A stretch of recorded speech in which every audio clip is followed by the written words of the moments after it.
Hello दोस्तों, स्वागत है सभी का। आज के लेक्चर में हम देखेंगे जीसेट एजुकेशन का जो नवंबर 2022 में जो पेपर हुआ था वो पेपर हम सॉल्व करेंगे। This paper we are going to solve in 5 parts. ठीक है, आज के पार्ट 1 में हम देखेंगे question 1 to 20। This is me doctor Darshana Vasu. Channel पर आप नए हो तो do consider like, share and subscribing to my channel. So without wasting a minute let's get started. तो शुरू करते हैं क्वेश्चन नंबर 1 से। क्वेश्चन फर्स्ट है, which philosophy of education considers psychology as an incomplete study of an inadequate basis of educational theory? ऐसी कौन सी philosophy है जो साइकोलॉजी को एक अधूरा अभ्यास मानती है, जो एजुकेशनल की थियरी है उसका अधूरा अभ्यास मानती है? सिंपल लैंग्वेज में आपको बताऊं तो कौन सी फिलोसॉफी साइकोलॉजी को डिनाई करती है, मानती नहीं है, उतना साइकोलॉजी को कंसीडर नहीं करती? ऑप्शन 1 देखते हैं। ऑप्शन ए है आइडियलिज्म, ऑप्शन बी है रियलिज्म, ऑप्शन सी है नेचुरलिज्म एंड ऑप्शन डी है प्रेगमेटिज्म। तो इसका सही आंसर होगा आइडियलिज्म। क्यों? क्योंकि आइडियलिज्म जो आदर्शवाद है वो फिलोसॉफिकल एस्पेक्ट को मानता है, वो साइकोलॉजी को कहीं नहीं मानता। इसीलिए आइडियलिज्म साइंस को भी मानता नहीं है। ठीक है, अगर आप उसके सब्जेक्ट देखोगे तो उसमें साइंस सब्जेक्ट नहीं आता। ठीक है, ओके। अब रियलिज्म देखें तो रियलिज्म है वो साइंस को कंसीडर करता है। When you are considering a science तो आप साइकोलॉजी में जरूर बिलीव करोगे। ठीक है। अब नेचुरलिज्म मतलब कि प्रकृतिवाद, वो चाइल्ड सेंट्रिक है। अगर आप चाइल्ड सेंट्रिक फिलोसॉफी में मानोगे तो बच्चों की साइकोलॉजी को समझोगे तो ही आप आगे चल पाओगे ना। ठीक है। और प्रेगमेटिज्म यूटिलिटी में मानता है, उपयोगितावाद, उसमें भी साइकोलॉजी कहीं ना कहीं आती है।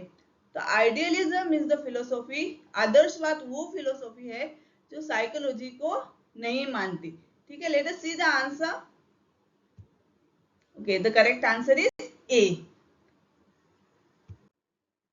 उसके साथ नॉलेज बाइट देख लेते हैं कि idealism parts more emphasize on philosophical aspect and neglects psychological concept.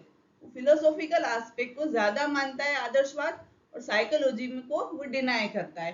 ठीक है, और उसके साथ एक और बात देख लेते हैं। Idealism does not give due place to the development in science and technology. वही बात मैंने आपको कही थी कि वो साइंस और टेक्नोलॉजी को भी नहीं मानता। ठीक है, now let us move ahead. Question number 2 कौन सा है? The aim of education according to existentialism, अस्तित्ववाद। ठीक है, उसका एम क्या रहेगा एजुकेशन का?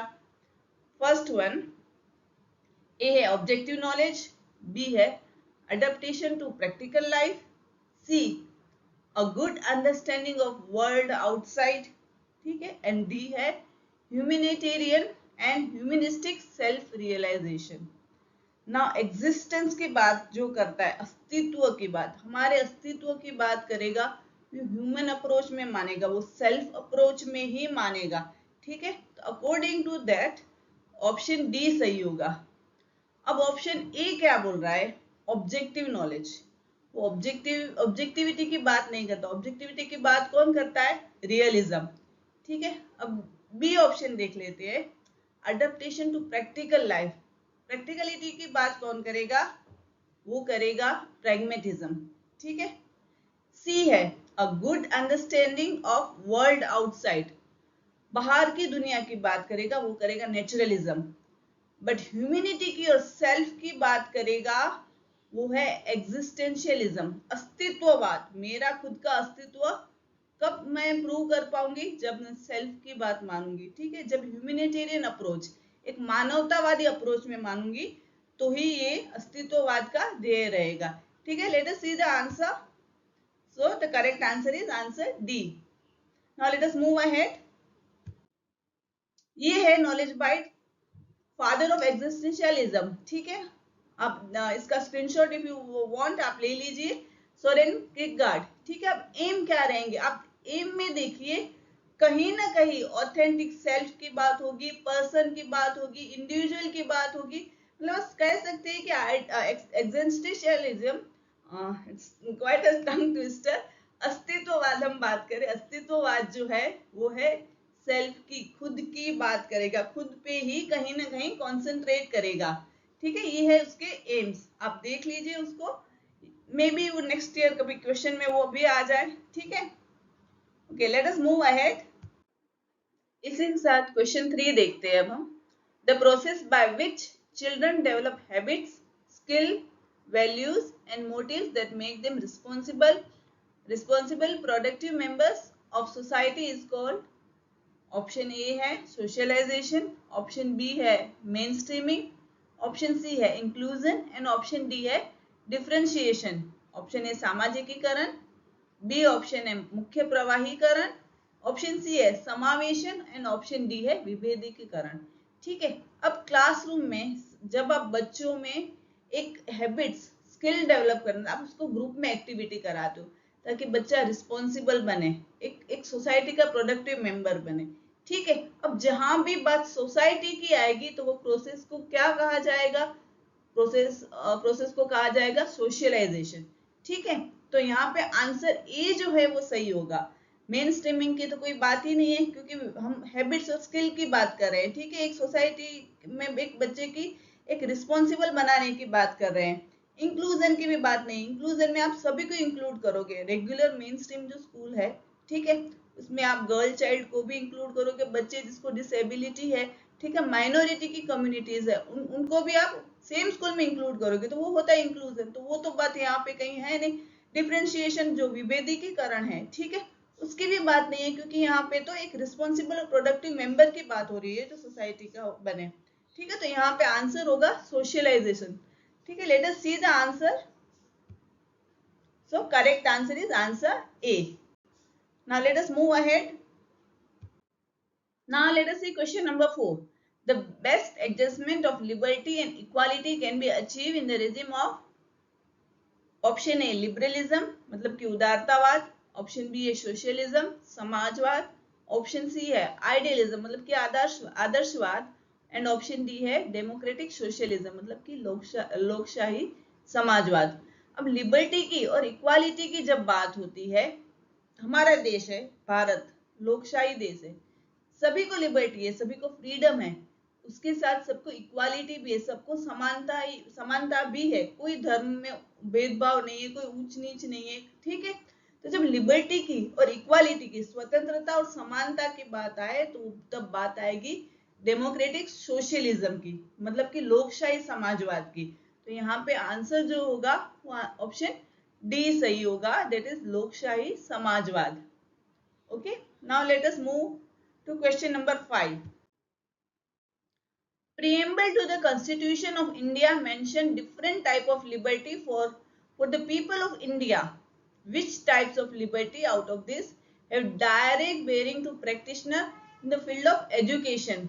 जो भारत का प्रियम्बल मतलब हमारा बंधारण, उसमें जो लिबर्टी की बात की है वो आप क्लासरूम में कैसे, कौन सी जो डायरेक्ट क्लासरूम में आप इनकलकेट कर पाओगे, ठीक है, आप लगा पाओगे। ऑप्शन ए है liberty of belief in faith, option B है liberty of thoughts and expression, option C liberty of faith and worship, option D है liberty of expression and belief. ठीक है, नाउ बिलीफ मतलब मेरी क्या मान्यता, अगर मेरी जो भी मान्यता में भी आपकी अलग होगी, ठीक है, तो बिलीफ की बात कहीं भी भारत के बंधारण में नहीं की गई है, ना तो हमारी फेथ की बात। ठीक है, सबकी फेथ, किसी भगवान की तरफ देख लो, कहीं भी हमारी फेथ अलग अलग होगी, बट उसकी कॉन्स्टिट्यूशन में, हमारे बंधारण में उसका कहीं भी उल्लेख नहीं किया गया है। बट हमारे थॉट्स है, हमारे वैचारिक स्वतंत्रता है, वो हमें दी गई है, हमारे फ्रीडम ऑफ एक्सप्रेशन हमें दी है। तो जो हमारे प्रियम्बल में है, ठीक है, वो चीजें हम क्लासरूम में भी अडेप्ट कर पाते हैं। ठीक है, तो वो बच्चों को वो सारी फ्रीडम हम क्लासरूम में दे पाएंगे, मतलब आप बच्चों को थॉट्स की फ्रीडम दे पाओगे, बच्चे अपनी चीज एक्सप्रेस कर पाएंगे, तो वो फ्रीडम भी क्लासरूम में हम दे सकते हैं, मतलब ऑप्शन बी सही होगा। अब वर्शिप की बात भी, मतलब हम किसकी पूजा, किस भगवान की उपासना करते, उसकी बात कहीं भी भारत के बंधारण में नहीं की गई है। ठीक है, अगेन बिलीफ की बात है, ऑप्शन डी में बिलीफ की बात है, तो वो भी नहीं आएगा। ऑप्शन क्या सही होगा, liberty of thoughts and expression मतलब विचार और अभिव्यक्ति की स्वतंत्रता, मतलब ऑप्शन बी हमारा सही होगा। Let us see the answer. The correct answer is option B. Now question number 6. Who is the author of the book The Pedagogy of Oppressed? Option A है कार्ल मार्क्स, ऑप्शन बी है Erich Fromm, option C Lenin and option D है Paulo Freire. ठीक है, तो pedagogy of oppress book के author है Paulo Frere. उन्होंने, आप इसके साथ दो चीजें याद रखिए, उन्होंने जो बैंकिंग कॉन्सेप्ट था उसको रिजेक्ट किया था, ओके, और प्रॉब्लम पोजिंग मेथड वो उन्होंने बोला था कि आप बच्चों में बैंकिंग कॉन्सेप्ट मतलब क्या, जैसे हम बैंक में पैसे डिपॉजिट करते हैं, ठीक है, वैसे ही टीचर आके वो उसको जितने भी चीजों का नॉलेज होगा, जितना भी ज्ञान होगा, जो जो चीजें पता होगी वो बच्चों में हम थोपते हैं। वी आर एक जैसे पैसे हम बैंक में डालते हैं वैसे हमारा नॉलेज हम बच्चों के ऊपर थोप देते हैं, तो दैट इज बैंकिंग कॉन्सेप्ट। वो उसको नहीं मानते थे, उसको उन्होंने कहीं ना कहीं रिजेक्ट किया था, और उन्होंने क्या इंट्रोड्यूस किया था, प्रॉब्लम पोजिंग मेथड। ठीक है, कि आप बच्चों को प्रॉब्लम्स दीजिए, वो जब वो प्रॉब्लम फेस करेंगे तब उसमें एक क्रिटिकल थिंकिंग डेवलप होगी। ठीक है, तो ये दो चीजें पोलो फ्रेरे के साथ आप याद रखिएगा। तो बाय द वे इसका आंसर है option D, Paulo Freire. The author of the book pedagogy of oppressed is Paulo Freire. Let us see the answer. Okay, इसी के साथ ऑप्शन ए, बी और सी जो तीनों फिलोसोफर्स हैं उनकी जो मेन बुक्स है वो भी मैंने यहाँ पे ली है। If you want, you can take a screenshot. Yes, these are the main books जो कभी एग्जाम में आपको आ सकती है। ठीक है, okay, let us move ahead. Question number 7 है, which is the greatest disadvantage of project method? Option A है it consume much of the time of the child, option B है teachers generally do not like to teach through it, option C है children are generally not interested in it, option D है it leaves gaps in the knowledge of child. ठीक है, अब project method, पहले उसकी बात करें। Project method who is the propounder, किसने दी थी? WH किलपैट्रिक ने दिया था प्रोजेक्ट मेथड। ठीक है, जो बच्चों को आप कोई भी टॉपिक है वो प्रोजेक्ट दे दो, बच्चे प्रोजेक्ट से वो टॉपिक की समझेंगे। अब इसका डिसएडवांटेज क्या है, तो वो it consume much of the time, we can consider, क्योंकि बच्चे अपनी स्पीड से करेंगे, तो ऑप्शन ए को हम कंसीडर करते हैं, but still we look further, आगे भी हम देखते हैं कि ऑप्शन बी, सी और डी क्या है। ठीक है, ऑप्शन बी है teacher generally do not like to teach through it ना, ये तो बात गलत हो गई, तो यहां से ये ऑप्शन कैंसिल हो गया। ठीक है, तो ये ऑप्शन हम कंसीडर नहीं करेंगे ना। ऑप्शन सी क्या है, children are generally not interested in it, ये भी नहीं आएगा, क्योंकि बच्चों को तो प्रोजेक्ट दे दो तो वो साथ में कुछ मिलके सीखेंगे, करेंगे, उनको और मजा आएगा, तो ये रीजन भी गलत है ना। ऑप्शन डी क्या है, it leaves gaps in the knowledge of child. अब प्रोजेक्ट में क्या होगा, बच्चे अपने आप सीखेंगे। ठीक है, मे बी उससे कोई पॉइंट छूट जाएगा, कोई क्लू होगा वो छूट जाएगा। ठीक है, जब हम जब सिखाते हैं तो हम सारे चीजें टू द पॉइंट कवर करते हैं, बट जब बच्चा अपने आप सीखेगा तो वो कहीं ना कोई चीज छूट जाए, इसकी पॉसिबिलिटीज रहती है। तो ऑप्शन डी ज्यादा अप्रोप्रिएट होगा। ए और डी को कंसीडर करें तो it leaves gaps in the knowledge of the child. ठीक है, तो यहाँ हम option A B cancel out करते हैं। ठीक है, तो हमारा ऑप्शन डी सही रहेगा ना। रिमेंबर, काफी बार एग्जाम में होता है कि आपको एक से ज्यादा ऑप्शन सही लगे, तब उसमें क्या करना होता है, जो ऑप्शन ज्यादा अप्रोप्रिएट हो उसी को आपको सिलेक्ट करना रहेगा। Okay, now let us see the answer, give me a minute.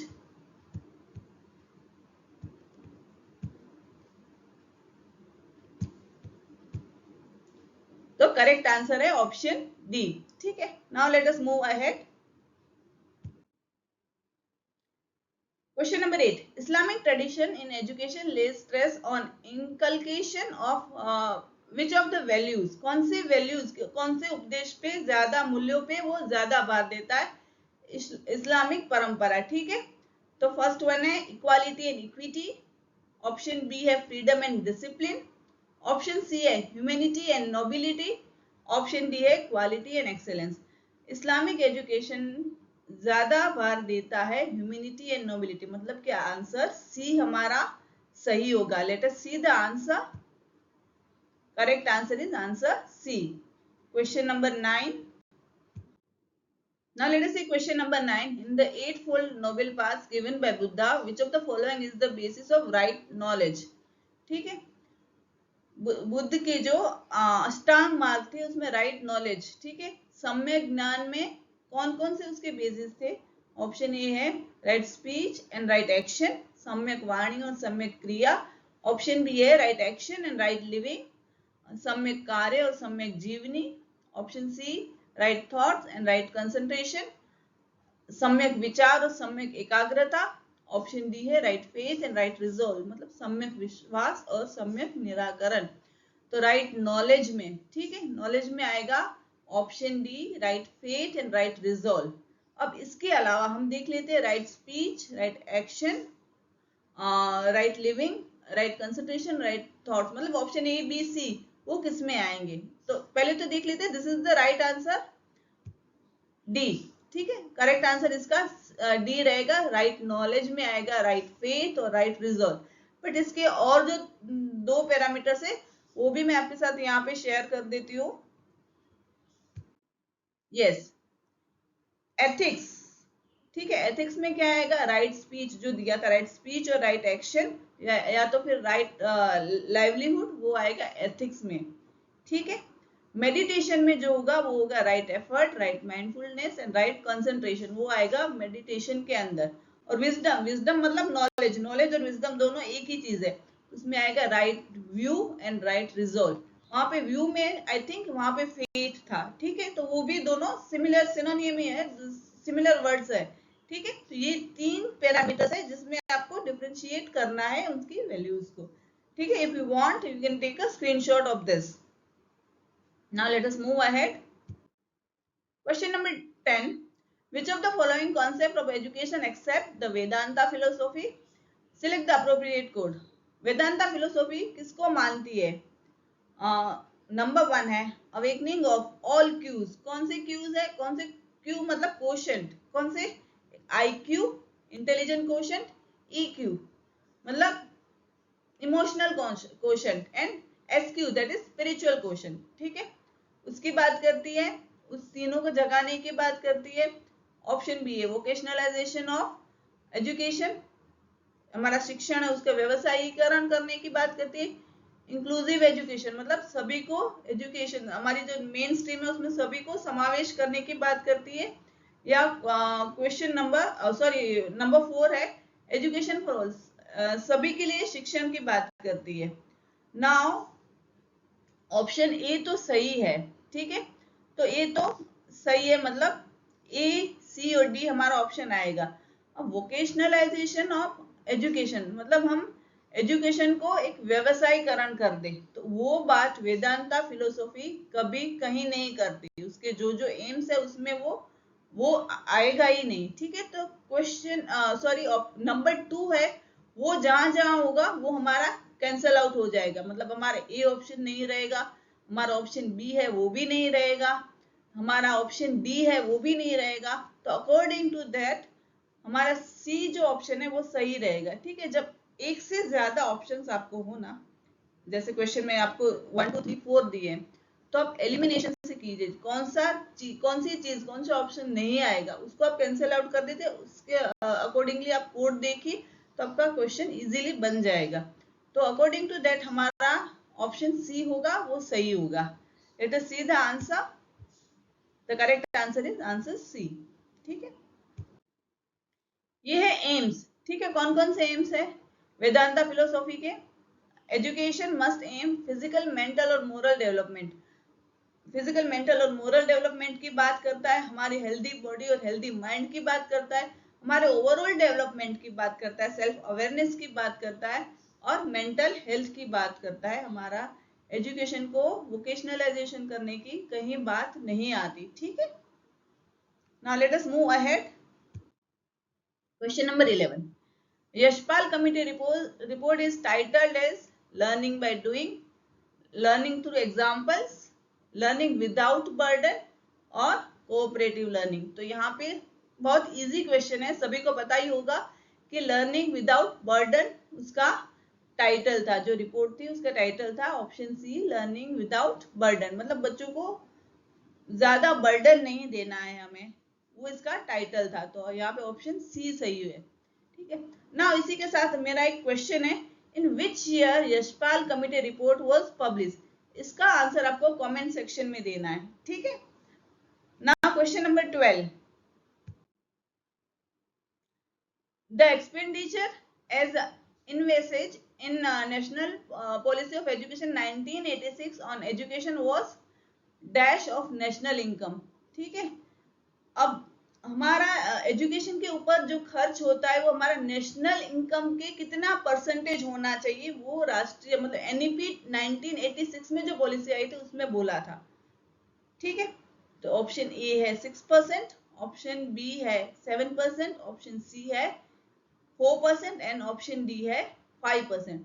तो यहाँ पे जो हमारा सही आंसर होगा वो होगा ऑप्शन ए 6%। ठीक है।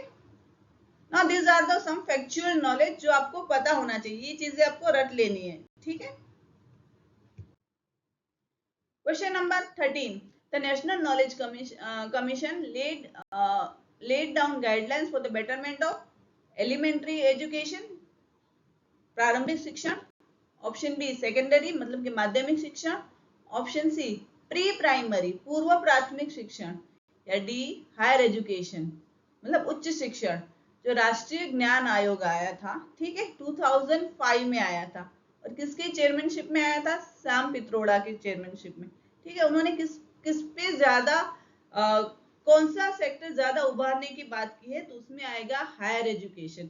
ठीक है। तो यहाँ पे जो हमारा ऑप्शन डी है उच्च शिक्षण वो सही रहेगा। Late us see the answer. The correct answer is answer D. ठीक है। ये है नॉलेज बाइट जो national knowledge commission majorly NKC में इसी में से क्वेश्चंस आते हैं। उसका एस्टैब्लिशमेंट ईयर कौन सा है, उसका चेयरमैन कौन थे, उसके फोकस एरिया जो थे वो क्या क्या। इफ यू वांट इसका भी आप स्क्रीनशॉट ले लीजिए। अब देखिए इसी में से क्वेश्चन, अगर क्वेश्चन आया तो इसी में से आएगा। ठीक है। Again next question, question number 14, which of the following is the first step in the process of policy formulation। अगर आपको नीति निर्धारण करनी है तो आपका पहला स्टेप क्या रहेगा। ऑप्शन ए है मेकिंग पॉलिसी डिसीजन, अब उसका निर्णय ले लोगे। बी है प्लानिंग ऑफ पॉलिसी इंप्लीमेंटेशन, मतलब आप उसका अमलीकरण आप अमल कर दोगे। ठीक है। ऑप्शन सी है generation and evaluation of policy actions. ठीक है। आप इवेल्युएशन की बात करोगे, उसका मूल्यांकन। या ऑप्शन डी है एनालिसिस ऑफ एग्जिस्टिंग सिचुएशन। ना फर्स्ट स्टेप क्या रहेगा, अगर हम एक प्रैक्टिकल बात करें, अभी एनईपी 2020 रिलीज हुआ, ठीक है, तो उसका फर्स्ट स्टेप क्या रहा था कि कोई डिसीजन ले लिया, डायरेक्ट कोई इंप्लीमेंट कर दी कोई पॉलिसी, उसका एवेल्यूएशन कर दिया, नहीं वो तो सब बाद में आएगा। पहले तो ऑलरेडी हमारी 1986 की एजुकेशन नेशनल एजुकेशन पॉलिसी जो चल रही थी उसकी जो एग्जिस्टिंग सिचुएशन है, कहाँ पे लूप है, लूप होल्स है, कहाँ पे क्या चीजें अच्छी चल रही है, किसी में और बदलाव लाना चाहिए, तो एग्जिस्टिंग जो हमारी प्रवर्तमान परिस्थिति है, ठीक है, उसको हमने एवेल्युएट किया था, उसको हमने एनालाइज किया था, उसके ऊपर ही फिर सारी चीजें हमने की। तो यहाँ पे ऑप्शन डी सही रहेगा, एनालिसिस ऑफ एग्जिस्टिंग सिचुएशन। उसके बाद ही हम क्या करना है, किस एरिया में ज्यादा काम करना है, वो सारी चीजें हमें पता चलेगी। तो यहाँ पे ऑप्शन डी सही रहेगा। Question number 15, the most important thing to keep in a mind of a teacher according to realism in education is option A nature of child, option B the significance and value of what is taught, C method of teaching, and D organization of content to be taught। ठीक है। अब बालक की मतलब एक child की प्रकृति, उसका नेचर किसका है, उसकी बात करोगे कि जो आप सिखा रहे हो उसका सिग्निफिकेंस वो कितना है, वो बात करोगे according to realism. Keep in mind कि रियलिज्म की बात हो रही है, ठीक है। रियलिज्म मतलब कि वास्तववाद की बात हो रही है। मेथड ऑफ टीचिंग, ठीक है, आप अध्यापन की प्रकृति की बात करोगे, किस पद्धति की बात करोगे, या फिर डी है कि आपको जो कंटेंट सिखाना है, आपको जो विषय वस्तु जो आपको सिखाना है उसको आप कैसे अरेंज करोगे वो देखोगे। रियलिज्म बात करता है सिग्निफिकेंस की, ठीक है। चीजें जो सिग्निफिकेंस हो वही क्लासरूम में हमें सिखानी है बच्चों को, ठीक है। उसकी वैल्यू कितनी है, उसकी सिग्निफिकेंस कितनी है, वो बच्चों की लाइफ पे कितना इम्पैक्ट करेगा, वो चीजें रियलिज्म देखता है। तो यहाँ पे ऑप्शन बी सही होगा। The significance and values of what is taught, जो सिखाना है उसकी सार्वत्रिकता एंड उसका मूल्य क्या है, ठीक है। तो option B is correct. Question number 16, who emphasize realization of truth, beauty, goodness as the aim of education। सत्य, सुंदरता और सारापन, मतलब कि एक अच्छी बात, वो किसके एजुकेशन के एम्स है, ठीक है। ऑप्शन ए है आइडियलिज्म मतलब आदर्शवाद, बी है रियलिज्म मतलब वास्तववाद, सी है नेचुरलिज्म मतलब प्रकृतिवाद, डी है प्रैग्मेटिज्म मतलब व्यवहारवाद। नाउ मैंने आगे के एक लेक्चर में भी याद करवाया था TGB, द ग्रेट बंगाल, ठीक है। उसके साथ I for India, the great Bengal कहाँ है, इंडिया में है। I for idealism, I for India. तो जहाँ पे TGB की बात होगी वहां पे आइडियलिज्म की बात होगी, तो यहाँ पे आइडियलिस्टिक की बात आएगी, ठीक है। तो यहाँ पे ऑप्शन ए सही रहेगा।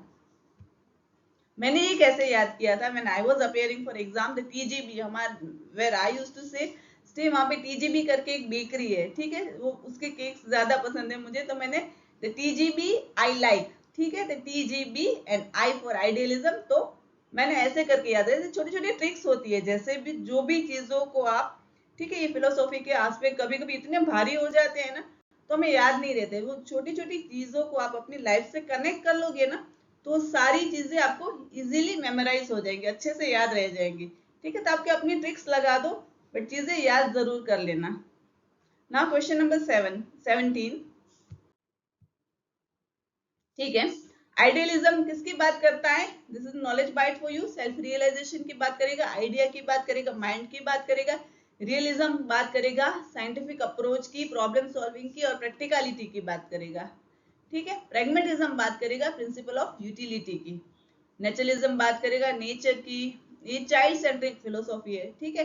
डेवलपमेंट ऑफ इंडिविजुअल की बात करेगा, नॉलेज थ्रू सेंसेस की बात करेगा, okay. Now move ahead. Question number 17, which of the following education system support the scientific process। अब भी हमने जस्ट देखा, एक है रियलिस्टिक एजुकेशन, वास्तववादी शिक्षण, ठीक है। बी है नेचुरलिस्टिक एजुकेशन, प्रकृतिवादी शिक्षण, सी है आइडियलिस्टिक एजुकेशन, आदर्शवादी शिक्षण, डी है प्रैग्मेटिक एजुकेशन मतलब व्यवहारवादी शिक्षण।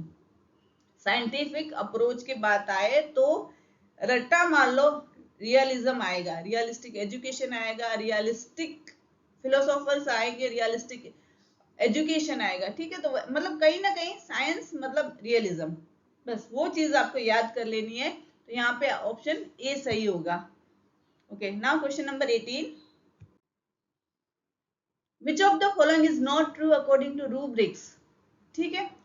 रूब्रिक्स को देखें तो कौन सी बात सही नहीं है। Rubric is not a criteria sheet, B evaluation sheet, option C है recording guide, option D grading system, option A है मानदंड पत्रक, बी मूल्यांकन पत्रक, सी गुणांकन मार्गदर्शिका, डी है ग्रेडिंग योजना, ठीक है। Rubric is not a evaluation sheet, आपका मूल्यांकन पत्रक नहीं है, वो क्राइटेरिया शीट है, क्योंकि ऊपर सारे क्राइटेरिया दिए होंगे। जब आप रूब्रिक्स प्रिपेयर करोगे बच्चों का, तो क्राइटेरिया दिया होगा कि ये मार्क्स आएंगे, तो आपको बच्चों को इस स्केल पे रखोगे, ठीक है। एक स्कोरिंग गाइड, आपको स्कोर के अकॉर्डिंग भी आप बच्चों को वहां पे डिफरेंशिएट कर पाओगे। वो ग्रेडिंग सिस्टम है, आपको ग्रेड्स दे पाओगे, ए ग्रेड है, बी ग्रेड है, बट वो कहीं भी इवेल्यूएशन शीट मूल्यांकन पत्रक नहीं है। तो यहाँ पे आएगा option B is the correct answer. Okay. Now question number 19.